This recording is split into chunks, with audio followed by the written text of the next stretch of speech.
I've never been a massive listener of modern hip hop, to be honest with you. It's more been old school stuff.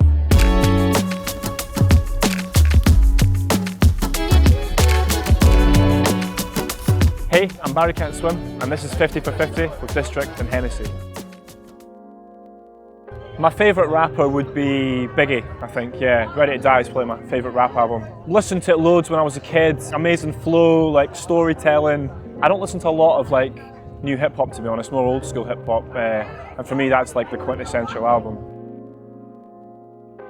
The best use of a hip hop sample, and my favourite use of a hip hop sample is It Was a Good Day, Ice Cube.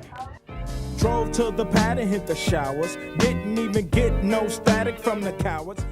Just the smoothest flip ever. So good, so cool. The rapper I'd most like to have a drink with would probably be Tyler, the Creator, but I think he doesn't drink, so just to hang out with, I think he seems like a nutter, right? Yeah, he seems a cool guy. Like, I'd love to ask him where he gets his inspiration from, his ideas. Just he's so creative in so many different ways. He'd be just a really sick person to hang out with and get ideas from, I think. I don't know if it's the most iconic, but my favourite, and it's been an inspiration on like some of my own artwork too, is 3 Feet High and Rising by De La Soul. It feels so of its time, and I think my favourite art is when something feels timeless but of its time. Like you could put that up on your wall and frame it now as a piece of art and it looks amazing, but you'd know it came from, I think it's 89, and it's like so of its time. And I love when people manage to capture that moment but it's still timeless. I think they smashed it with that. I would love to have done something with someone like Tribe Called Quest or something like that. Yeah, like that would be so cool. Like Q-Tip or something would be amazing. Yeah. In terms of my production, sometimes I go a bit more jazzy, so I reckon I'd lean more into the sort of jazz house elements, find some old sort of jazz samples and just have a bit of a housey beat under it, maybe some like organic percussion, and then just their sort of flow on top would be, I think that'd be sick. It'd be cool. I'd have Biggie in the sticks, because I think nothing's getting past that. I'd stick J. Cole in there because Joe Cole is a bit like, you know what I mean? I'll put Duncan Ferguson in there because I'm a big Everton fan, and you know what, I'll put Tim Cahill in there too. And then lastly, Tupac, man, why not? Just for a bit of crack. Would be a belter of a five-a-side team, I think. Yeah, Everton hip-hop legends. I went and saw Kanye after he did, was it the 808s and Heartbreaks tour? That was amazing, so good. That's quite an early sort of hip hop memory for me too. It was a brilliant gig, like so good. I think it's probably my first hip hop gig actually. Just energy, I don't know, it's the first time I'd seen sort of a show like that before. So many classics, like just an amazing set. Madlib obviously is like the one, surely like I'd say.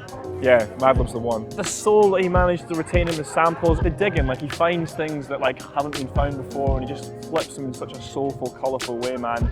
And like I love the sort of gritty kind of like vinyl crackle, like warmth that he just gets on everything. The very first hip hop album I bought was actually Demon Days by Gorillaz. I think when I was like maybe, I don't even know, I was young, man. It was like my first, I think it was the first album I bought full stop actually. It will have been Demon Days, yeah.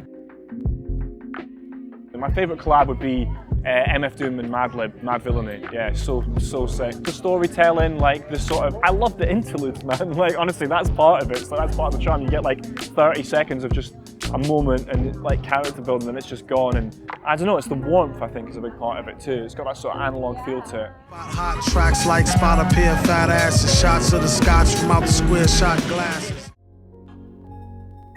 Maybe that Mad Villainy album, to be honest, because I've only really been listening to that for the past year or two, something like that. And I remember I'd actually heard MF Doom's album that I'd listened more recently to, like the one, I can't remember what it's called, but he's got tunes with Bad Bad Not Good, and he's got like Ray Gun on it and stuff.